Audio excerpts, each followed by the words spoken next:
ये स्वागत है आपका आज की अगली ऑर्गेनिक की क्लास में। और पिछली क्लास में बड़ी इंटरेस्टिंग चीज पढ़ी हमने, बेयर्स स्ट्रेन एंगल थ्योरी। याद आया आपको? एक बंदा था, उसने एक रूल निकाला था। उस रूल से हमने स्ट्रेन और स्टेबिलिटी ऑर्डर पढ़ा, स्ट्रेन एंड स्टेबिलिटी ऑर्डर पढ़ा। और बाद में क्या किया, बाद में क्या हुआ बताइए? हाँ, हीट ऑफ कंबसन के ऑर्डर से उसके ऑर्डर को चैलेंज कर दिया गया और उसका जो थ्योरेटिकल ऑर्डर था वो गलत साबित हो गया गलत साबित। तो अभी हम क्या करेंगे, उसके कुछ क्वेश्चंस थे बीच बीच में और कुछ क्वेश्चंस हाइपर कंजुगेशन के भी थे। तो पहले जल्दी से हम उन क्वेश्चंस को निपटा देंगे, उसके बाद हम आगे की थ्योरी पढ़ेंगे। ठीक है। सो मुझे हीट ऑफ कंबसन के कुछ क्वेश्चंस याद आ रहे हैं। 1 2 3 4 5 हमने क्लास में कर लिए थे, होमवर्क डिस्कशन है ये, हीट ऑफ कंबसन क्वेश्चन पे। तो 1 2 3 4 तक हमने कर लिए थे। 5 वाला ऑर्डर जो था, 5 वाला ऑर्डर मैं लिख दे रहा हूं। हालांकि ये मैंने बता दिया था कि x/3 y/4 जो हमने किया था उससे ही आया था 1 2 3 4। 6 वाले में बहुत सिंपल रूल है, पहले तो कार्बन एटम लगेगा तो 2 > 1। 6 में देखो कार्बन किस में ज्यादा है, जिसमें कार्बन ज्यादा है उसका HOC ज्यादा हो जाएगा। 7 वाला इसी का पार्ट है लेकिन है पर CH2, इसी का पार्ट है लेकिन है क्या, पर CH2।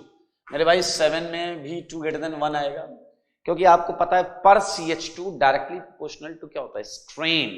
आपको पता है 6 की रिंग में स्ट्रेन नहीं होता, तो मेरे भाई 6 की रिंग पीछे आ जाएगी और जिसमें ज्यादा स्ट्रेन है उसका HOC पर CH2 ज्यादा होगा। 8th हलवा है, हलवा खा लो। 8th हलवा है, 8th के पहले में 4 कार्बन है और दूसरे में 6 कार्बन है। मेरे भाई बहुत अच्छा क्वेश्चन है, एक में 4 और एक में 6, तो मेरे भाई 2 > 1 आएगा। अब यार 9th और 10th थोड़े से अच्छे क्वेश्चन है, 9th और 10th थोड़े से अच्छे क्वेश्चन है, तो या तो आप इन्हें थोड़ा सा धैर्य रखने के लिए बोलेंगे, थोड़ा सा रिलैक्स करने के लिए बोलें, क्योंकि दोनों में कार्बन एटम सेम है। दोनों में क्या है, कार्बन एटम सेम है, 9th में भी और 10th में भी। तो इनकी स्टेबिलिटी निकालने के लिए हम एक चैप्टर है जो आगे पढ़ेंगे, ध्यान से सुनो, कन्फर्मेशनल आइसोमेरिज्म, वहां से हम जरूर पता कर पाएंगे। मैं अभी इनका आंसर बता दे रहा हूं, अभी आपको इसका एक्सप्लेनेशन बिल्कुल समझ में नहीं आने वाला 9th और 10th की, क्योंकि दोनों में कार्बन एटम सेम है, दोनों में ना किसी में रेजोनेंस है ना किसी में हाइपर कंजुगेशन है, तो तुम स्टेबिलिटी नहीं पता कर सकते। स्टेबिलिटी पता करने के लिए एक हाइपर कंजुगेशन कॉन्सेप्ट है, सॉरी कंफर्मेशन का कॉन्सेप्ट है, तो मैं ये आगे वाले चैप्टर में बताऊंगा। फिलहाल अप है तो ये मिथाइल और 3rd पर ये मिथाइल, ये देखें ये है, मतलब मैं एक लिख दे रहा हूं, उसमें कोई टेंशन ना लें आप, ठीक है। और एक है आपका अप और एक है डाउन। तो मेरे भाई आप आगे चलकर देखेंगे कि ऐसा कुछ पढ़ बताऊंगा मैं, इक्वेटोरियल एक्सियल, तो मेरे भाई आप देखेंगे ज्यादा स्टेबल है तो इसका HOC ज्यादा आएगा, आई मीन HOC इसका आंसर हो गया 2 > 1। ठीक है, 9th का आंसर है 2 > 1 एंड सेम 10th में अगर मैं इसे करूंगा तो 10th में क्योंकि मॉलिक्यूलर फॉर्मूला सेम है तो ये ऐसा होगा, और अगर मैं ये वाला करूंगा तो ये ऐसा होगा, अप डाउन, और ये इक्वेटोरियल इसका आंसर। बहुत अच्छा क्वेश्चन है, आप कंफर्मेशन चैप्टर में आपको 100% समझ में आएगा, तो अभी बिल्कुल टेंशन मत लेना। ये मैंने क्वेश्चन एक मिथ के चक्कर में डाल दिया कि कई लोग अगर बोलते सिस ट्रांस वाला, तो यहाँ पर उल्टा कॉन्सेप्ट चल रहा है। फिलहाल 9th and 10th wait and watch में डाल दो, वेट एंड वॉच में डाल दो। जब मैं कंफर्मेशन पढ़ाऊंगा तो तुम खुद ब खुद वहां बैठे बैठे ये महसूस कर लोगे कि हाँ ये तो सही बोला था सर, ठीक है, इमीडिएट समझ में आ जाएगा, रत्ती भर भी टेंशन नहीं लेनी। मेरे भाई इसके बाद में जो क्वेश्चन डिस्कस करूंगा वो हाइपर कंजुगेशन के होंगे। हाइपर कंजुगेशन के कुछ क्वेश्चंस मैंने बीच बीच में दिए थे, ठीक है। हाइपर कंजुगेशन में एक एग्जांपल था कि कौन कौन सा H इफेक्ट शो करेगा, हाइपर कंजुगेशन इफेक्ट शो करेगा। तो उसका जो H पार्ट है वो ये था, ये हाइपर कंजुगेशन कर रहा था। I पार्ट ये था, ये भी कर रहा है। J पार्ट ये था, ये भी कर रहा है, और के पार्ट जो था वो मैं आपके सामने लिख देता हूं। के पार्ट इज समथिंग लाइक ऐसा है कुछ, मेरे को तो यही दिख रहा है, तो ये भी कर रहा है यार, ये CH3 है ना। तो आपको क्या करना था, हाइपर कंजुगेशन की कंडीशन लगानी थी। यहाँ H है, यहाँ P है, यहाँ H है, यहाँ P है, यहाँ H है, यहाँ P है, तो I think it's a very easy. यहाँ H है, यहाँ P है, तो सारे हाइपर कंजुगेशन कर रहे हैं। हालांकि इसके बाद कुछ और क्वेश्चंस मैंने दिए थे, और इससे कुछ मजेदार चीज सीखिएगा, मजेदार चीज सीखिएगा। L को देखो सारे लोग, M को देखो सारे लोग, और N को देखो सारे लोग, N को देखो सारे लोग। मेरे भाई ये सब हाइपर कंजुगेशन करेंगे, ये सब, ये भी करेगा, ये भी करेगा, ये भी करेगा, कुछ कंडीशन मैच हो रही है। आप देख सकते हैं कंडीशन कैसे मैच हो रही है। ये H, ये H, ये H, और यहां क्या है, p ऑर्बिटल है, यहाँ क्या है, p ऑर्बिटल। और आप देख सकते हैं बड़े आराम से, देखिए ना, कोई दिक्कत है कहाँ है भाई साहब, है। और यहां पर भी हाइपर कंजुगेशन हो रहा है, यहां पर भी हाइपर कंजुगेशन हो रहा है। So now you can find out कि हाइपर कंजुगेशन तो सब में हो रहा है। क्लियर? अगर आप देखें तो इसके अल्फा H 6 हैं, 3 3 6, इसके भी 6 हैं, 3 इधर 3 इधर 6, इसके भी 3 इधर 3 इधर 6। तो एक बहुत अच्छा क्वेश्चन ऑर्गेनिक में आता है, ये आइसोमेरिक एल्कीन्स हैं, ये आइसोमेरिक एल्कीन्स हैं। आइसोमेरिक एल्कीन्स का मतलब कार्बन हाइड्रोजन सब बराबर है। एक बहुत इंपॉर्टेंट क्वेश्चन होता है इनकी स्टेबिलिटी का, इनकी स्टेबिलिटी का। So we can feel it by hyperconjugation. Think properly, इसका हाइब्रिड देखना पड़े, इसका हाइब्रिड सोचना पड़ेगा कि क्या होता है। देखो इस बॉन्ड के इलेक्ट्रॉन, सच बताना, इस बॉन्ड के इलेक्ट्रॉन इधर गए हैं या नहीं गए हैं? बोलो, आप बोलो, सब बोलो। इस बॉन्ड के इलेक्ट्रॉन इधर गए हैं या नहीं गए? गए हैं। CH बॉन्ड के इलेक्ट्रॉन ने P से क्या किया है, ओवरलैप किया है, P से ओवरलैप किया है, और इस बॉन्ड के इलेक्ट्रॉन इधर गए हैं। इसके क्या, 6 के 6, 3 उसके ऐसे जा रहे हैं, आप देख सकते हैं, और इधर भी देखें, ये इलेक्ट्रॉन्स इस तरीके से डिस्पर्स हो रहे हैं। सही है। Now think about a dispersion in M and N। क्या आप देख रहे हैं, ये इलेक्ट्रॉन इधर जा रहे हैं, यस जा रहे हैं, ये इलेक्ट्रॉन इधर जा रहे हैं, यस जा रहे हैं, ये इधर जा रहे हैं, अरे हाँ भाई जा रहे हैं, ये इधर जा रहे हैं, हाँ ही जा रहे हैं।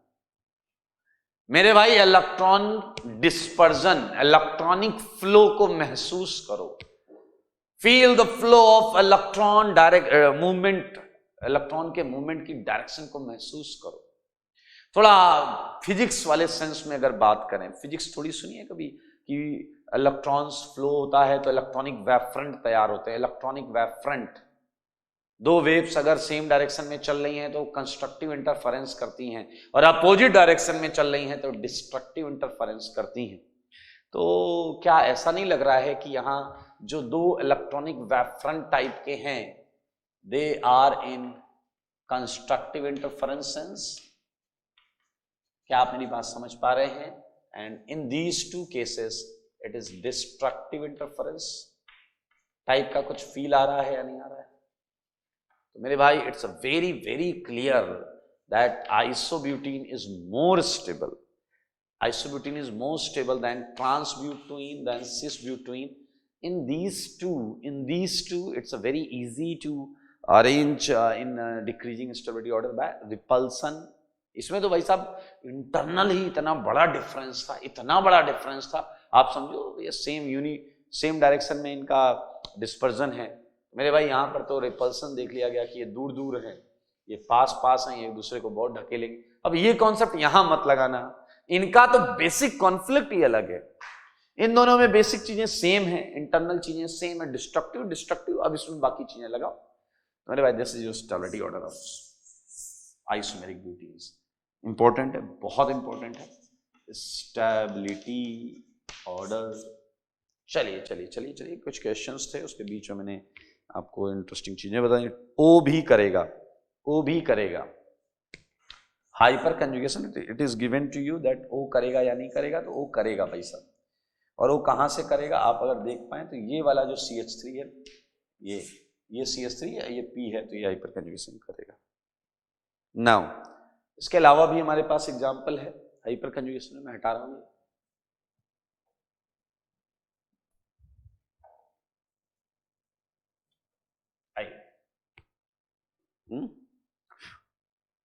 क्वेश्चन है आपका अगला कि कितने हाइपर कंजुगेटिंग स्ट्रक्चर बनेंगे, कितने हाइपर कंजुगेटिंग स्ट्रक्चर बनेंगे CH बॉन्ड को इन्वॉल्व करते हुए। तो ए हमने कर लिया था, बी पार्ट ये था, इसका आंसर 6 आएगा, 3 3 6। सी हमने कर लिया था, सी हो गया था।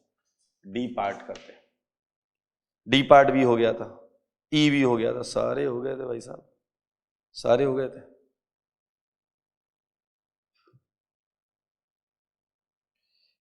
अरे एफ जी क्या है यार, प्रोपीन और ब्यूटीन है शायद, एक प्रोपीन है उसका 3 आएगा, ठीक है। ई है शायद ये, मुझे क्वेश्चन दिख नहीं रहा है, और एक शायद ये है, शायद ये है, इसका 6 आ जाएगा, 3 3 6। जी वाला मैं बता देता हूं, जी वाला ये है, इसका 3 3 6 2 8 आ जाएगा, ठीक है।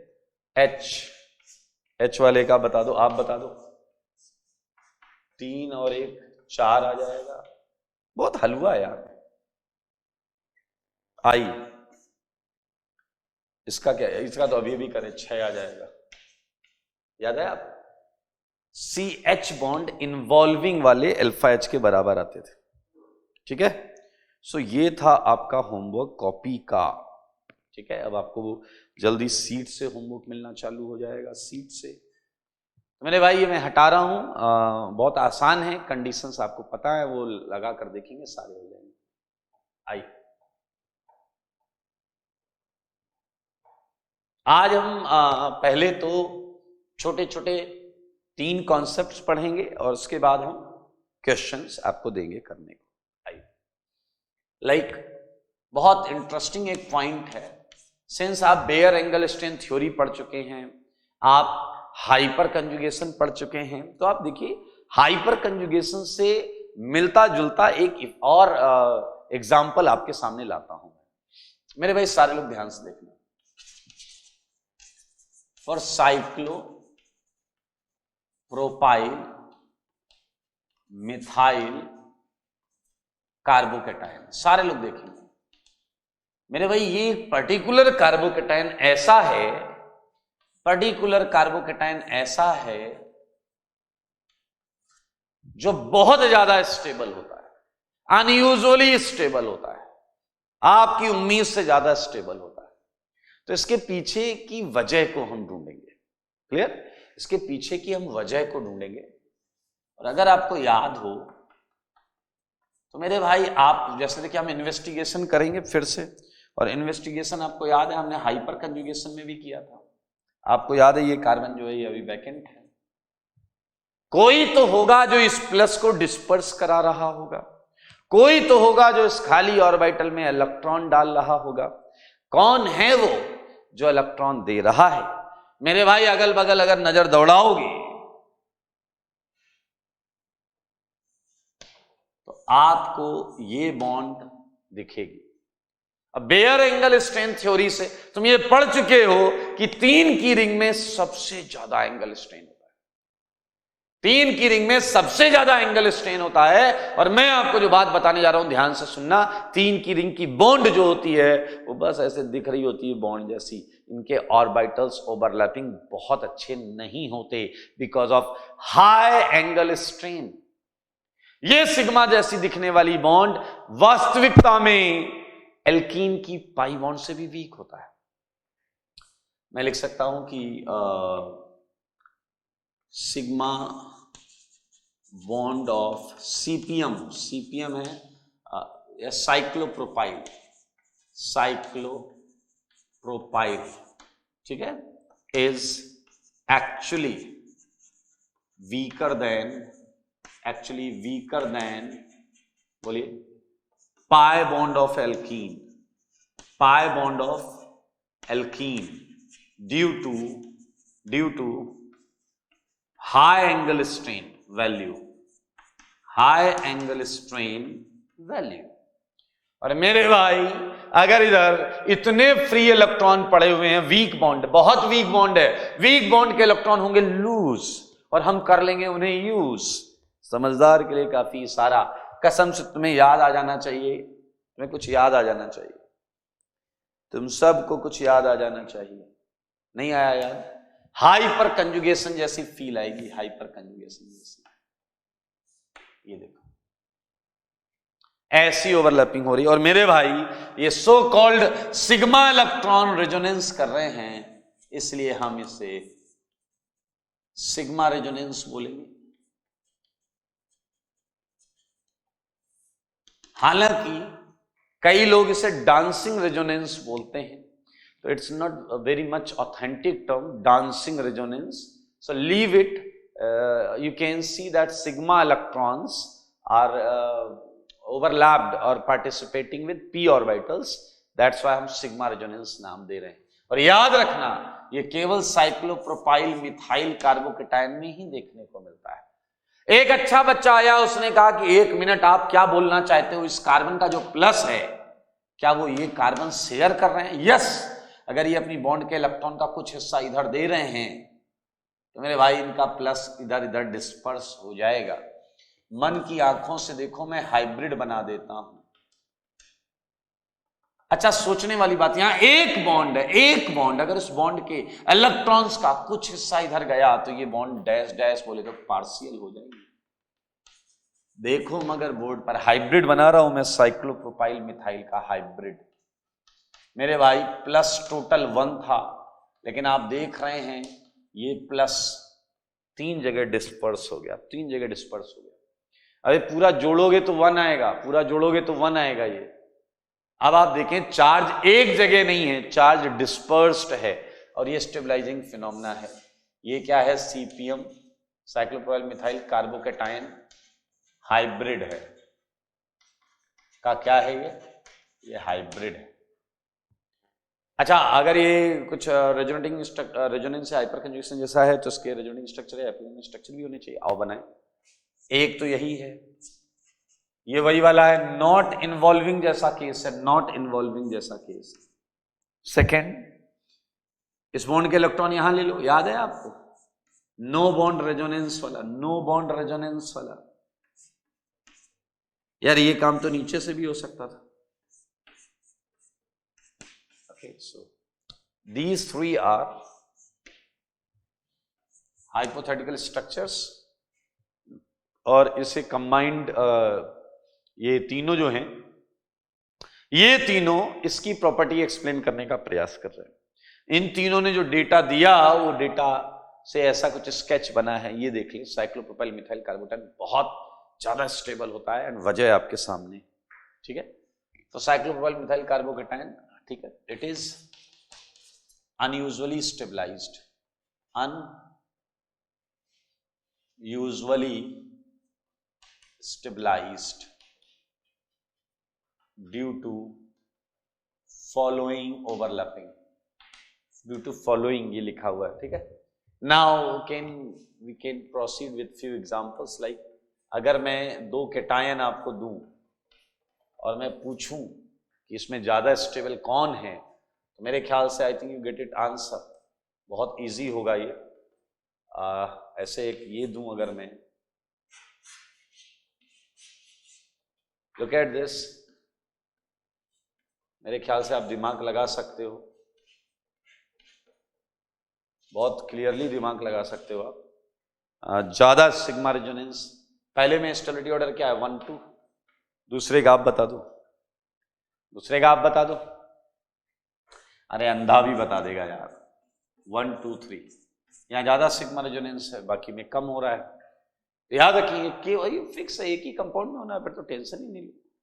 ये क्या है? क्या ये है stability order, stability order. So we just finished sigma resonance, और अब इसी से मिलता जुलता एक और छोटा पॉइंट है, उसे हम पढ़ेंगे, और वो पढ़ने के बाद एक और पॉइंट, और फिर क्वेश्चन क्वेश्चन क्वेश्चन की भरमार हर तरफ हटा रहा हूं मैं, ये हटा रहा हूं भाई लोग, ठीक है?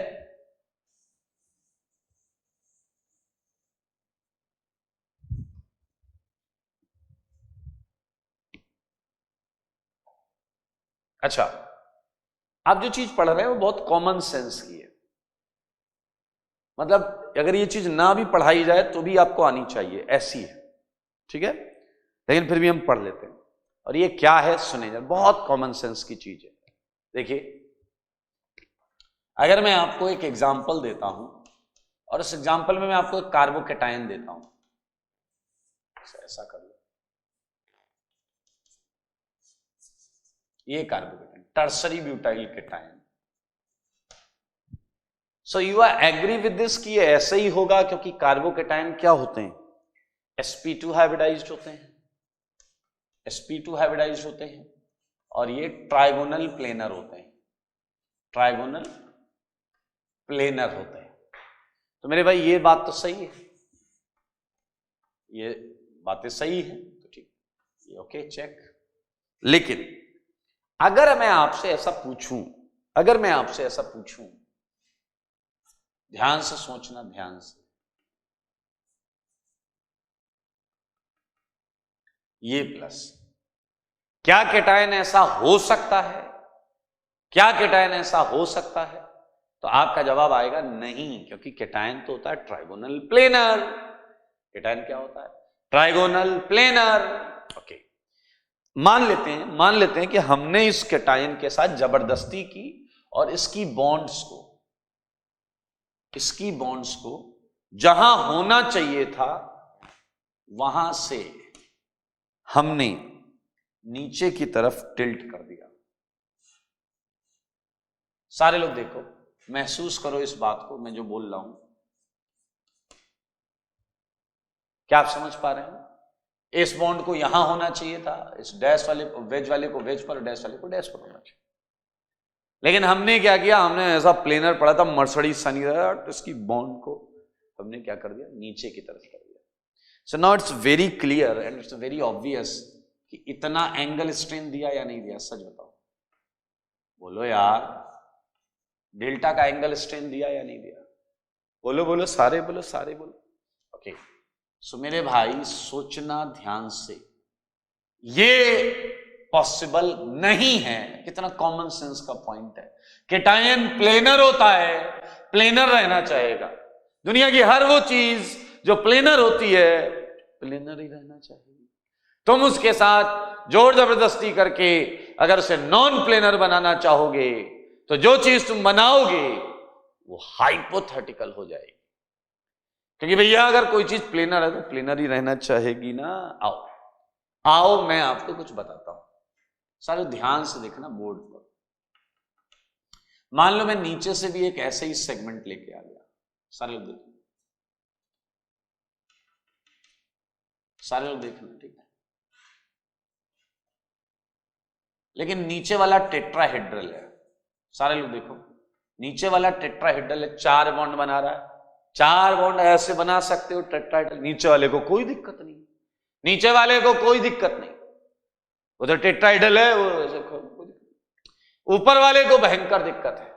ऊपर वाले को तीनों बॉन्ड को आपने ऐसा पिरामिड फॉर्म में झुका रखा है, सोचो अगर आप छोड़ दो तो क्या हो, कूद के उधर भाग जाएगा, कूद के उधर भाग जाएगा, हाँ या ना?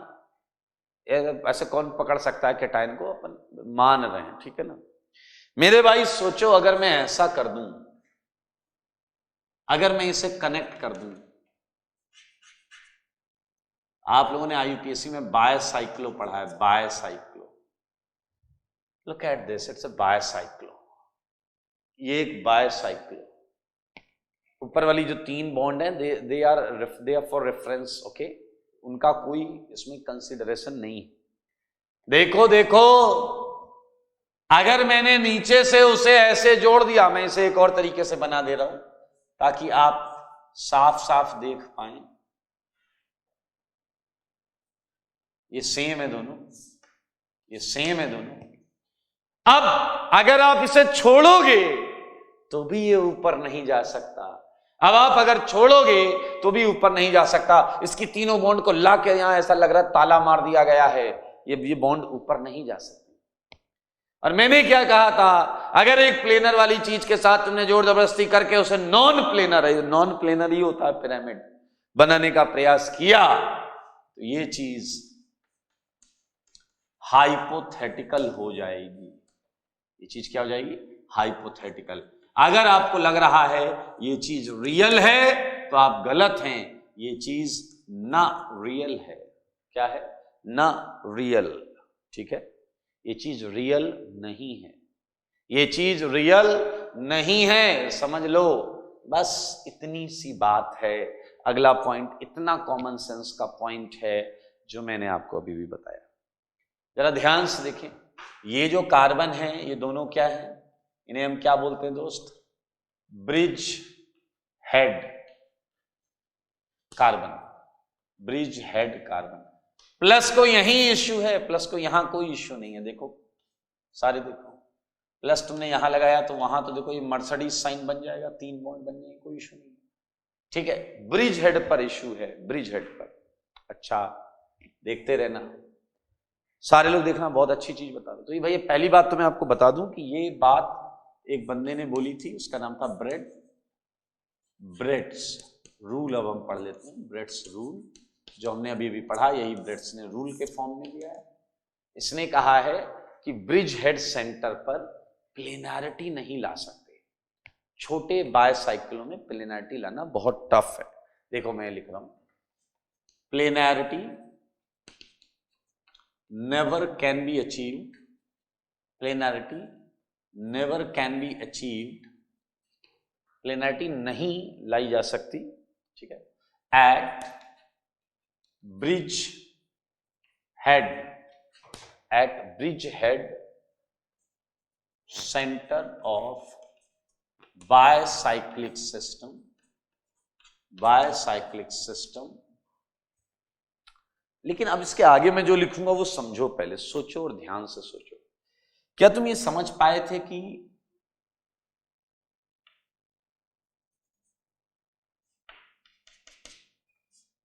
क्या तुम समझ पाए थे कि ये बॉन्ड में एक एंगल स्ट्रेन वैल्यू थी जो मैंने इधर लिखी है, ये है? सोचो और ध्यान से सोचो। अगर मैं इस ब्रिज की लेंथ बढ़ाऊं, लेंथ बढ़ाने का मतलब है 2 कार्बन है, एक कार्बन और डाल दूं, फिर एक कार्बन और डाल दूं, फिर और कार्बन बढ़ा दूं, तो क्या आपको लगता है कि अगर यहां कार्बन बढ़ेंगे तो ये डेल्टा कम होगा? क्योंकि ये एक्सपैंड होगा।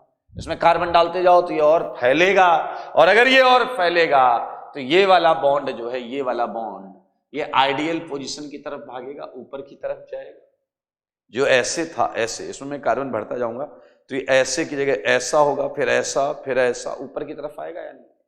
सोचो सोचो सोचो। तो मेरे भाई, जब आप बहुत बड़ा बायसाइक्लो लेंगे तो ब्रिज हेड पर प्लेनैरिटी के करीब आप जा सकते हैं, लेकिन छोटे बायसाइक्लो में ब्रिज हेड पर प्लेनैरिटी लगभग इम्पॉसिबल है।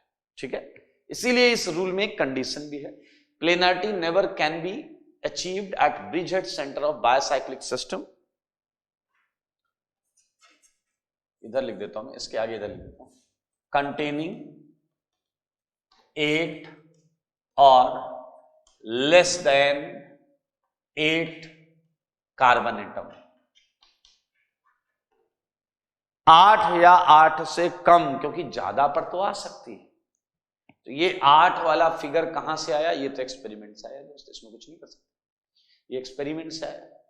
समझ में? 8 या 8 से ज्यादा की हम बात नहीं करेंगे, कम की बात करेंगे, उस पर प्लेनैरिटी नहीं आ सकती। This is the rule.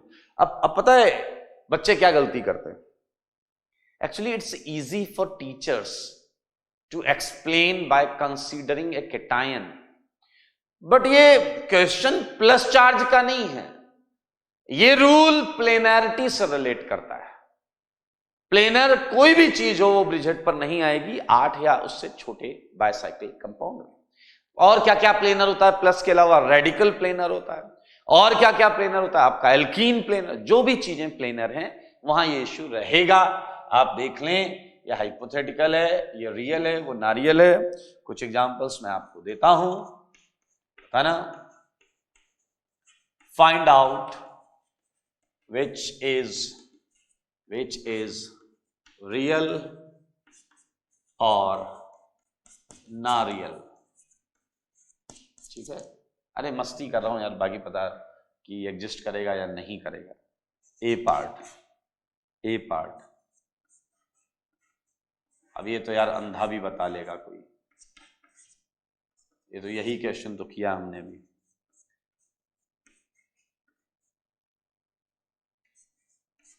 देख लो, आसान है, आसान।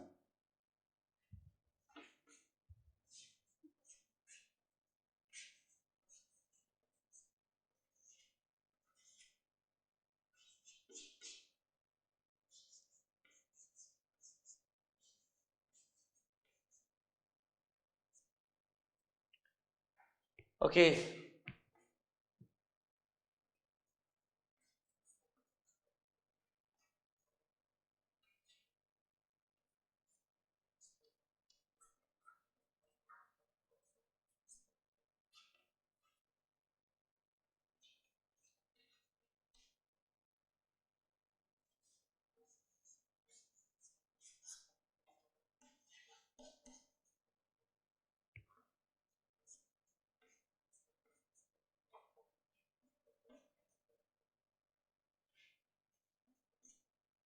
ओके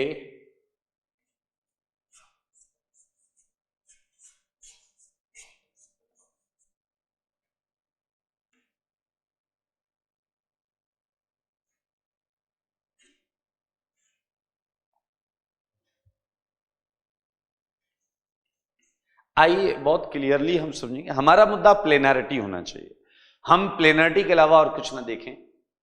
मेरे भाई क्या ये प्लेनर ब्रिज हेड पर हो सकता है? नहीं हो सकता है। तो ये नारियल है और ये रियल है।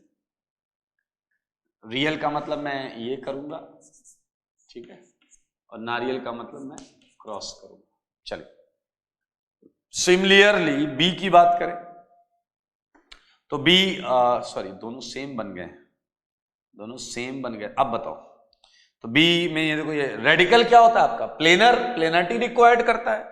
तो मेरे भैया ये क्या है? नारियल लो, नारियल लो, हाँ समझ लो, नहीं तो ये फोड़ दूंगा सर पे। और ये क्या हो गया? रियल। देखो देखो देखो, ये रियल हो गया। रेडिकल यहां तो प्लेनरिटी ले सकता है, ब्रिज हेड पे नहीं ले सकता। बताओ बताओ इसमें कौन सा नारियल है? कौन सा नारियल है बोलो? कोई नारियल नहीं है, क्योंकि कार्बन आयन को प्लेनरिटी चाहिए ही नहीं। कार्बन आयन को प्लेनरिटी चाहिए ही नहीं, क्योंकि कार्बन आयन पिरामिडल होता है।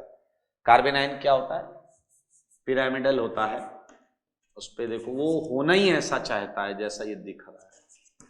इसलिए रूल समझो, ये प्लेनरिटी का इश्यू है मेरे भाई। एल्कीन प्लेनर चाहिए, sp2। तो मेरे भाई समझ गए क्या? नारियल, ये रियल। ई में हु इज नारियल? विच वन इज नारियल? फर्स्ट वन और सेकेंड वन? लगाओ बुद्धि लगाओ। क्या इसे प्लेनरिटी चाहिए? क्या इसे प्लेनरिटी चाहिए? नहीं, ये दोनों sp3 हैं। ये भी रियल, ये भी रियल। एफ को पकड़ो, एफ को पकड़ो। क्या इसे प्लेनरिटी चाहिए? इसे नहीं चाहिए।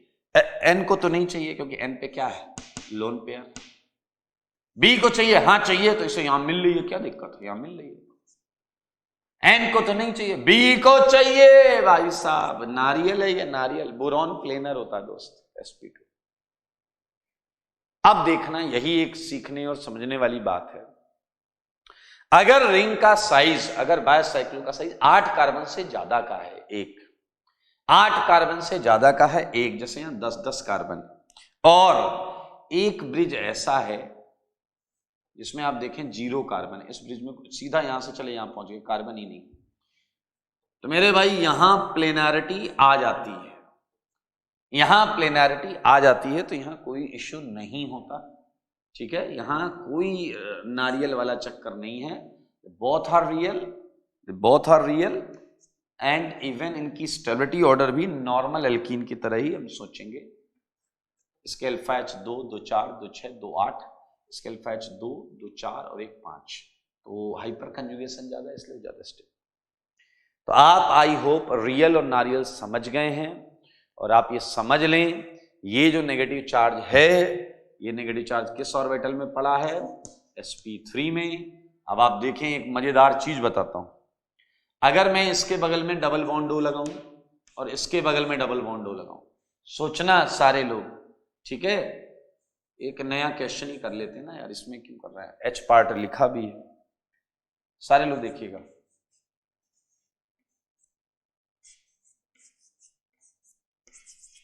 देखिएगा जरा, अगर मैं इस पर एक डबल बॉन्ड लगा दूं और यहां एक डबल बॉन्ड लगा दूं, तो मेरे भाई ये sp3 है, और sp3 कभी जिंदगी में रेजोनेंस नहीं करता।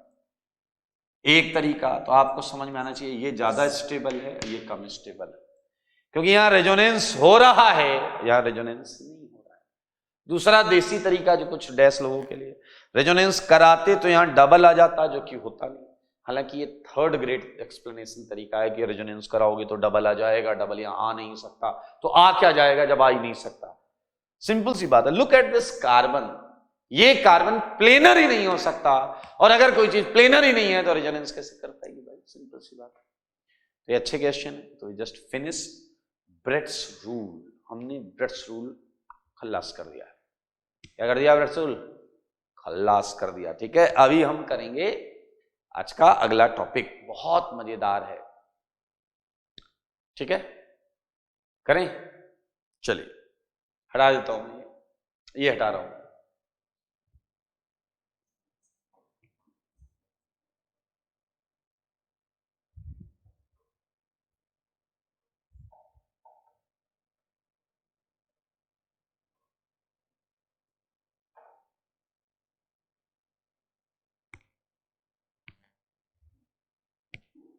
ओके, सो एक जो टॉपिक है, बड़ा इंटरेस्टिंग टॉपिक है, आइए सारे लोग इसे समझते हैं। एक एग्जाम्पल से मैं आपको समझाऊंगा।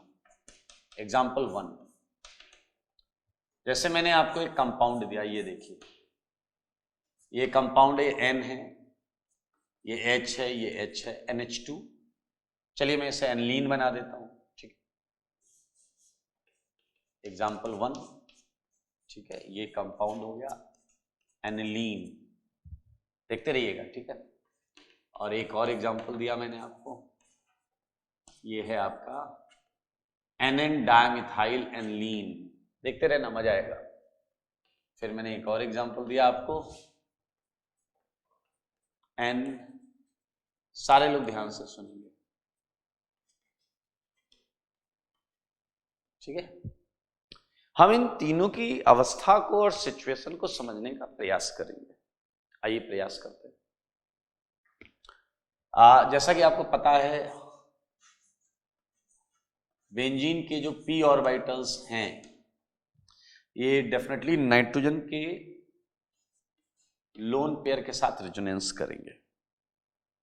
करेंगे भाई रेजोनेंस, ऐसे चुपचाप क्यों बैठे हो, ये रेजोनेंस करेंगे।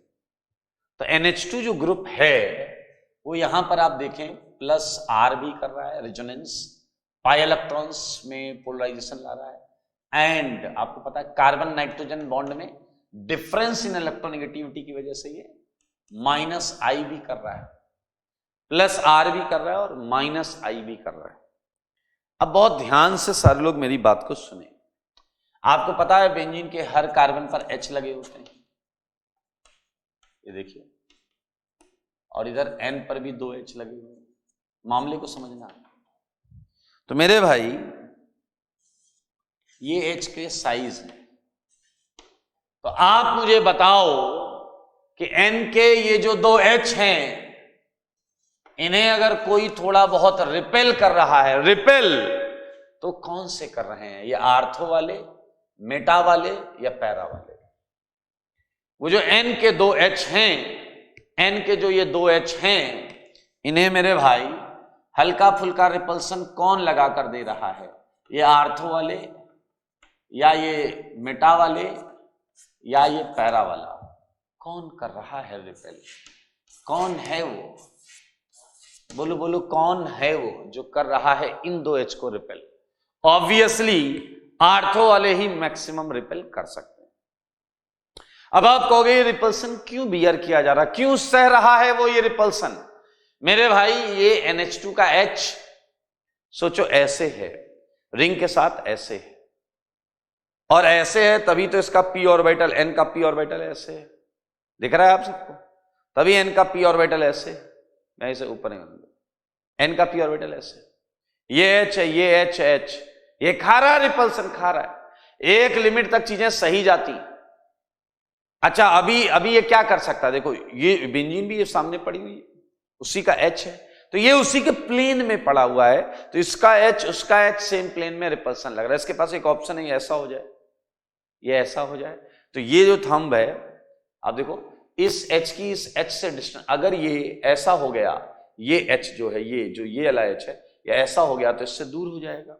लेकिन जब ऐसा होगा, जब ये ऐसे घूमेगा तो 90 डिग्री घूमेगा, तो ये वाला p ऑर्बिटल भी 90 डिग्री घूम जाएगा। अभी ऐसा है, ऐसा हो जाएगा। और अगर ये p ऑर्बिटल 90 डिग्री घूम गया तो बेंजीन के किसी p ऑर्बिटल से रेजोनेंस नहीं करेगा। ये H रिपेल तो कर रहे हैं, लेकिन ये क्यों रिपल्सन खा रहा है, क्यों रुका हुआ है? क्योंकि अभी रेजोनेंस से स्टेबलाइजेशन हो रहा है, डिस्पर्जन हो रहा है। क्या आप मेरी बात समझ रहे हैं? जब तक पानी सर के ऊपर नहीं जाएगा तब तक हम इस चीजों को संभालेंगे। आइए आइए आइए आइए सेकंड प्रश्न को देखते हैं।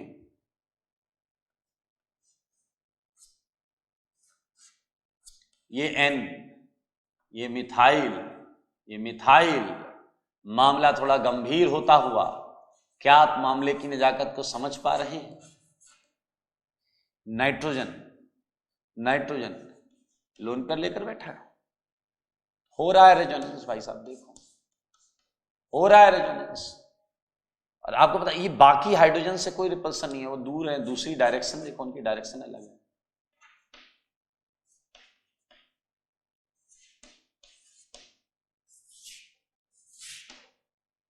मेरे भाई रिपल्सन अभी पहले से ज्यादा है, रिपल्सन अभी पहले से ज्यादा है, लेकिन मेरे भाई पानी सर के ऊपर से जाएगा तभी कुछ डिसीजन लिया जाएगा। मैं आपको बोल रहा हूं, सुनो, यहां अभी भी ये प्लस R और माइनस I कर रहा है, लेकिन समझदार के लिए काफी सारा आप थर्ड एग्जांपल में समझ चुके हैं कि क्या बवाल होगा, क्या रायता फैलेगा। रायता फैल गया। आइए देखते हैं मेरे भाई, ये नाइट्रोजन, पहले हम वहां बाद में चलेंगे, पहले इधर इसके ऑर्बिटल्स बना लेते हैं।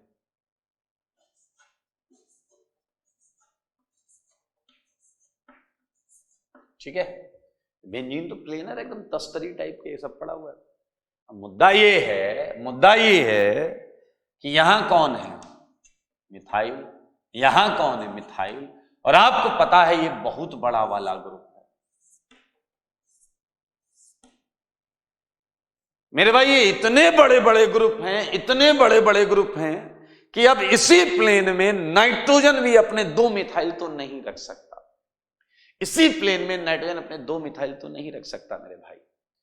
तो उसे अगर मिथाइल, ध्यान से सुनना सारे, ये बेंजीन है, ये बेंजीन है, और इसी के प्लेन में 2 मिथाइल है, तो नाइट्रोजन को मिथाइल ऊपर नीचे रखने पड़ेंगे, ऊपर नीचे। उसके लिए जो पहले ऐसा था उसे ऐसा घूमना पड़ेगा। समझो, पहले ये मिथाइल बाहर था, ये अंदर था, मतलब ये नाइट्रोजन ए मिथाइल था और ये मिथाइल था। अब हम बात कर रहे हैं ये मिथाइल और ये मिथाइल, तो 90 डिग्री रोटेट कर गया है। तो मेरे भाई ये मिथाइल अप, ये मिथाइल डाउन। ठीक है, एक मिथाइल अप हो गया नाइट्रोजन का, एक डाउन हो गया, रिंग वाला एक इधर हो गया, एक इधर हो गया, तो 4 डायरेक्शन होंगे, एक ऊपर एक नीचे। यहीं तो रह सकते हैं, ये 4 बड़े वाले हैं, तो ये यहीं तो रह सकते हैं, एक ही जगह तो सारे रह नहीं सकते, एक इधर एक इधर, एक ऊपर एक नीचे। लेकिन इसमें क्या इस नाइट्रोजन को भारी नुकसान हुआ या नहीं हुआ? समझदार के लिए काफी इशारा। और वो नुकसान क्या है? वो नुकसान क्या है? वो नुकसान बोलिए, क्या है वो नुकसान? नाइट्रोजन का कनेक्शन, रेजोनेंस कनेक्शन रिंग से टूट जाता है। इसका रेजोनेंस कनेक्शन रिंग से टूट जाता है, आप देख सकते हैं। और मेरे भाई केवल और केवल डिस्पर्जन की बात की जाए तो बेंजीन के ऑर्बिटल आपस में ही करते हैं। और इस समय NMe2 रिंग पर, इस समय NMe2 रिंग पर केवल -I इफेक्ट लगा रहा है। NMe2 रिंग पर केवल -I इफेक्ट लगा रहा है। तो तो मेरे भाई ये जो आप अभी अभी समझ रहे थे, पढ़ रहे थे, ये जो चीज है इसे हम बोलते हैं SIR effect. SIR effect, SIR effect full form बता देते हैं। कुछ लोग बोलते हैं सर इफेक्ट। एस का मतलब है स्टेरिक। स्टेरिक मतलब होता है भीड़ भाड़ की वजह से, ठीक है। स्टेरिक, ई मतलब इफेक्ट, सॉरी ई नहीं है, आई है, स्टेरिक। आई का मतलब है इनहिबिटेशन। इनहिबिटेशन मतलब रुक जाना, भीड़ भाड़ की वजह से, क्राउडिंग की वजह से रुक जाना। किसका? आर मतलब of resonance. Steric inhibition of resonance. SIR effect क्या हो गया? Steric inhibition of resonance. मेरे भाई बहुत सिंपल पॉइंट है, तो मैं नोट में ये सारे पॉइंट लिख रहा हूं और आप इसे ध्यान दें। पहला पॉइंट रिपल्सन, स्टेरिक क्राउडिंग केवल आर्थो पोजीशन से ही कंसीडर की जाती है, ये याद रखना। केवल आर्थो पोजीशन से ही। दो मिथाइल अगर यहां लगे होंगे, मैं एक एग्जांपल दे देता हूं आपको, लगे हाथ एक एग्जांपल दे देता हूं, जगह नहीं है तो यहीं लिख देता हूं। सारे लोग देखो, ये NMe2 है और यहां मिथाइल।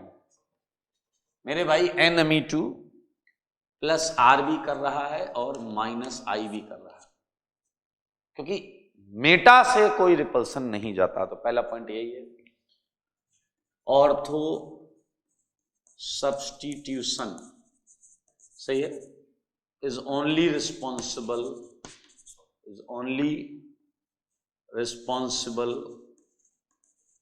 फॉर SIR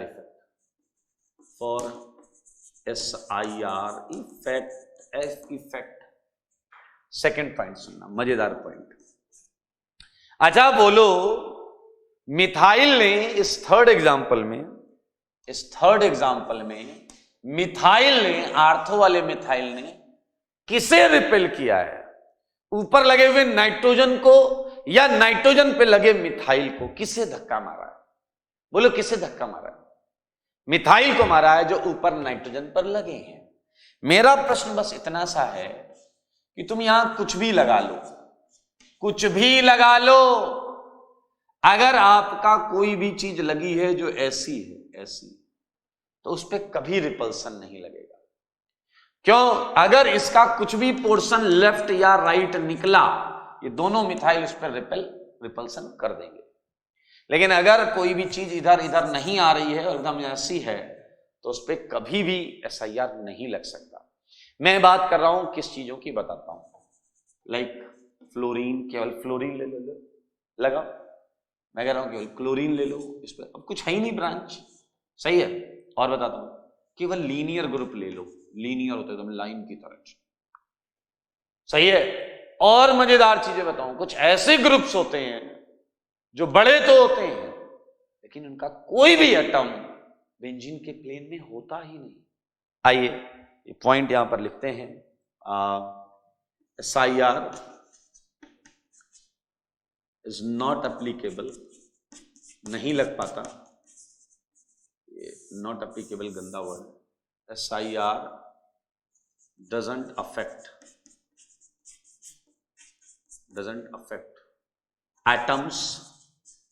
एटम्स पर इफेक्ट नहीं करता, लीनियर ग्रुप्स पर नहीं करता, लीनियर ग्रुप्स पर नहीं करता, लीनियर ग्रुप्स पर नहीं करता, एंड टेट्राहेड्रल ग्रुप्स पर नहीं करेगा।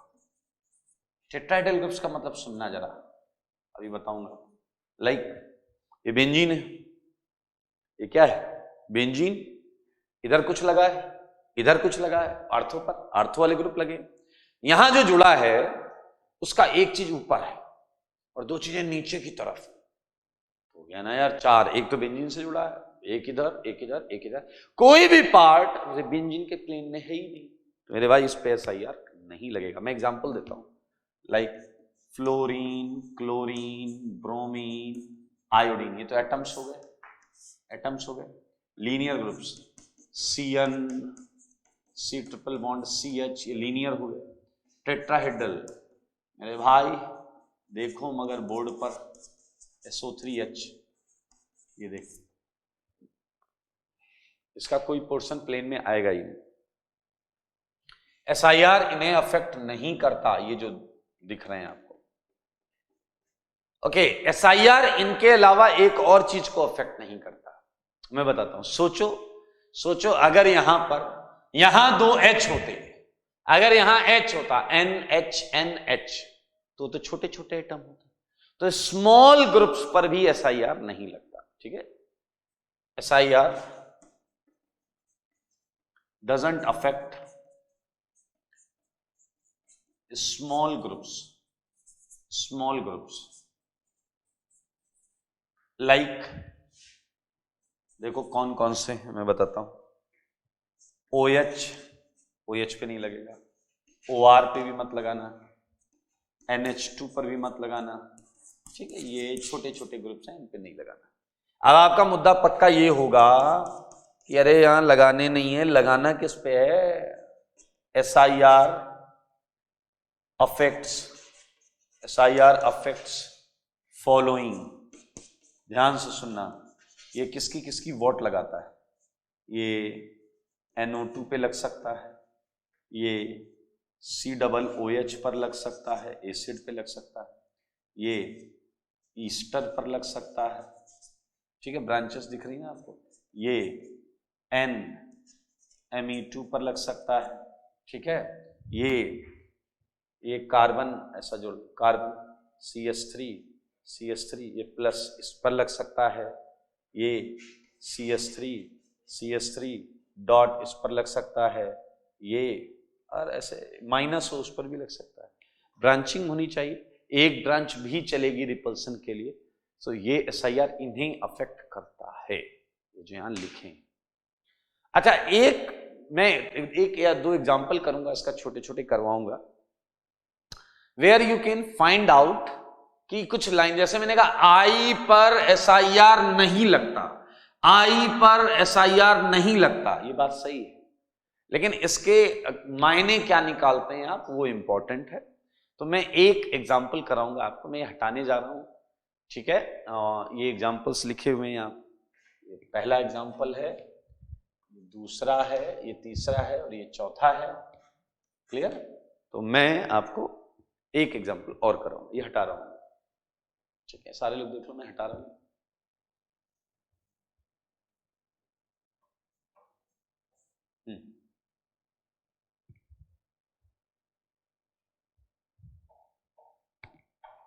ये रेजोनेंस को रोक देता है, अगर रिपल्सन होता है तो प्लेन से बाहर कर देता है चीजों को और रिपल्सन को रोक देता है। आइए look at this example number 5, सारे लोग देखेंगे। ये कंपाउंड है, ये आयोडीन है, ये NO2 है और ये NO2 है। ठीक है, और एक और एग्जांपल ले लो, एग्जांपल नंबर 6, ये आयोडीन है। ठीक है, और ये NO2 है। ठीक है, और ये NO2 है।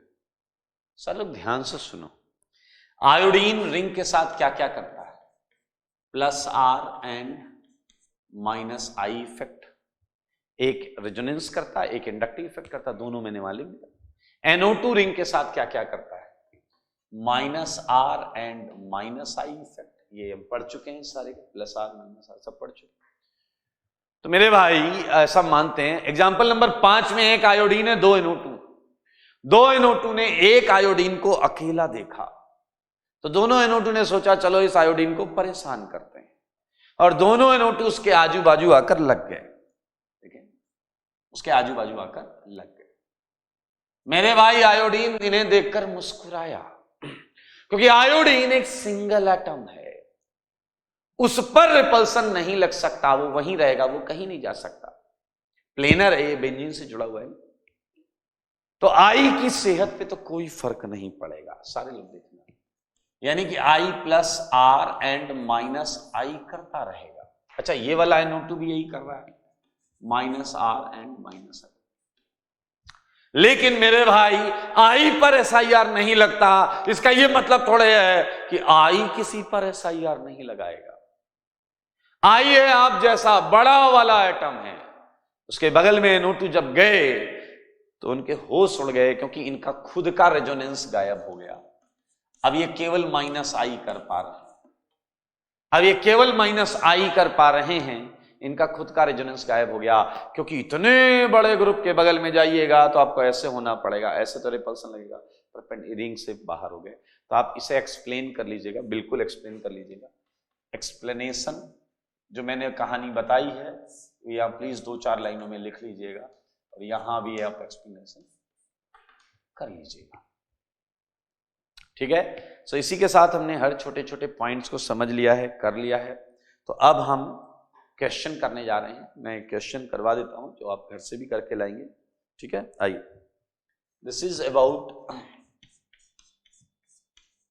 स्टेबिलिटी। पहला एप्लीकेशन स्टार्ट हो रहा है, stability of intermediates, stability of intermediates. और मेरे भाई स्टेबिलिटी ऑफ इंटरमीडिएट्स में आपको 3 टाइप के इंटरमीडिएट्स हम पढ़ रहे हैं, कैटायन, एनायन और रेडिकल, ठीक है। तो ए पार्ट लेते हैं।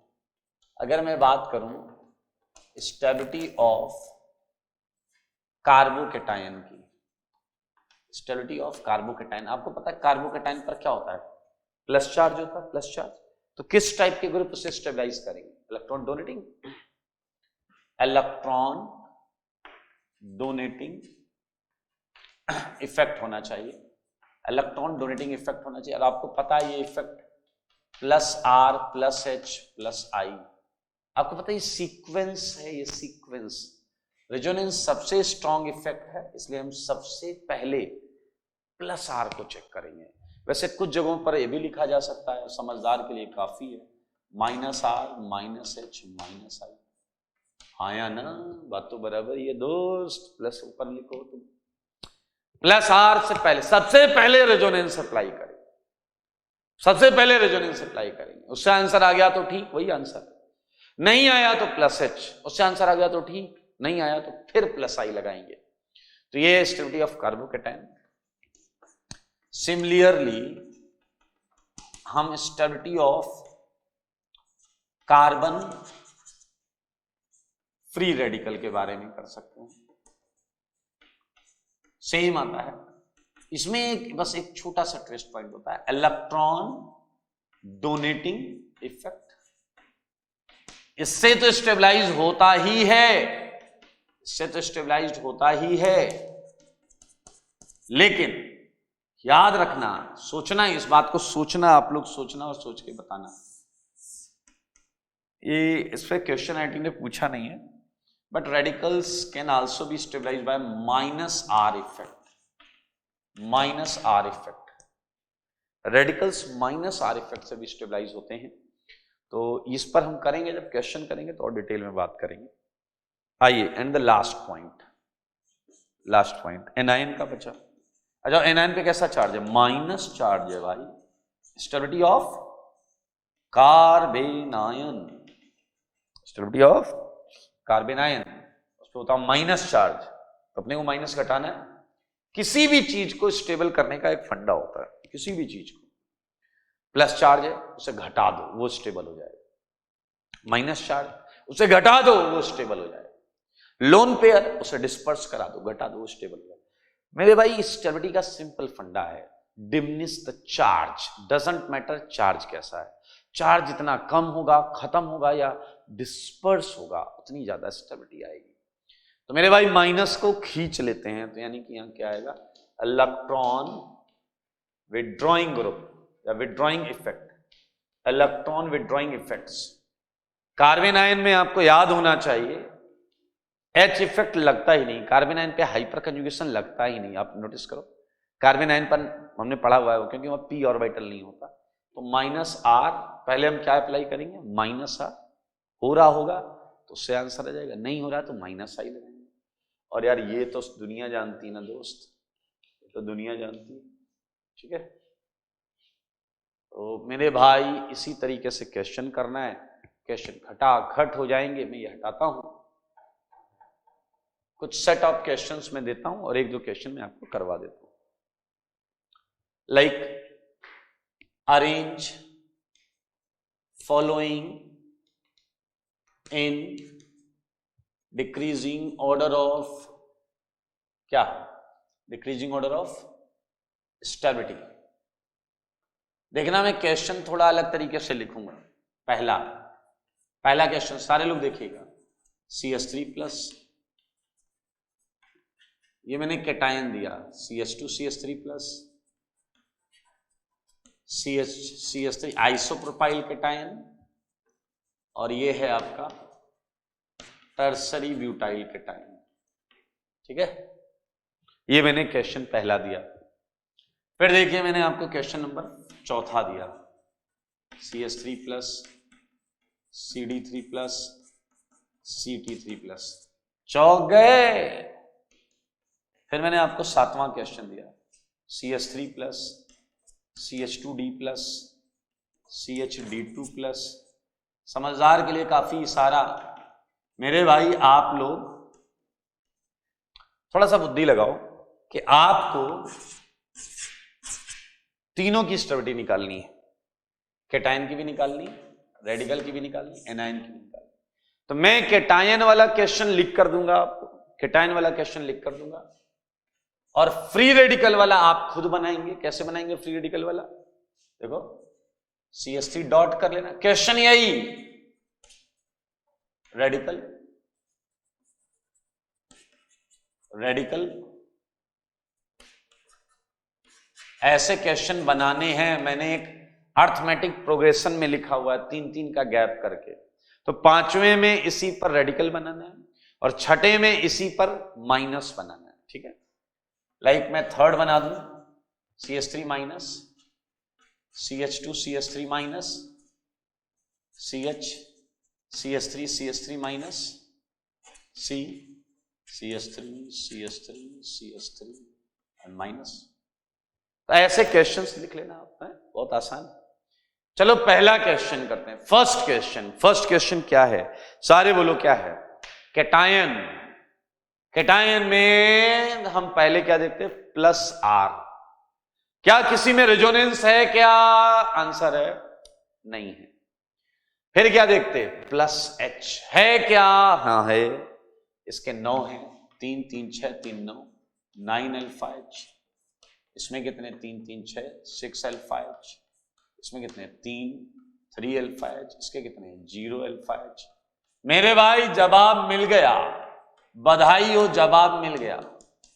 4 3 2 1। जितनी ज्यादा प्लस H होगा उतना ज्यादा स्टेबिलिटी होगी। अरे कर लोगे, हो जाएगा ना भाई, फर्स्ट हो गया।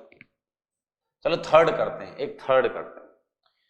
Anion, carbanion, electron withdrawing, minus R. क्या थर्ड में किसी में रेजोनेंस है? नहीं है। माइनस आई, क्या किसी में माइनस आई है? नहीं है। प्लस आर, अरे किसी में रेजोनेंस नहीं है, छोड़ो ना। प्लस आई है क्या? हाँ है, प्लस आई है। प्लस आई, सबसे ज्यादा प्लस आई कहां है? यहां है। सबसे ज्यादा प्लस आई यहां है। तो मेरे भाई जितना ज्यादा प्लस आई होगा उतनी कम स्टेबिलिटी होगी। जवाब मिल गया, बधाई हो, फिर से जवाब मिल गया। 1 2 3 4। तो आपको सिस्टमेटिक तरीके से इन चीजों को यहां अप्लाई करना है। और आज आपको मैंने मात्र 9 क्वेश्चन दिए हैं, 9 क्वेश्चंस। कितने? 9 क्वेश्चंस। ठीक है, सो थ्योरी को बहुत अच्छा नोट्स से बनाएं, क्वेश्चंस करें। और अब हम स्टार्ट कर चुके हैं और अब सीट और बुक दोनों से होमवर्क मिलना चालू हो जाएगा। ये GOC बहुत इंपॉर्टेंट चैप्टर है, इसलिए मैं चाहता हूं कि इस पर आपकी पकड़ और कमांड बहुत अच्छी रहे। तो ये आप बिल्कुल इसे ऐसा करें। आज के लिए इतना ही। स्वस्थ रहें, मस्त रहें, पढ़ाई में व्यस्त रहें।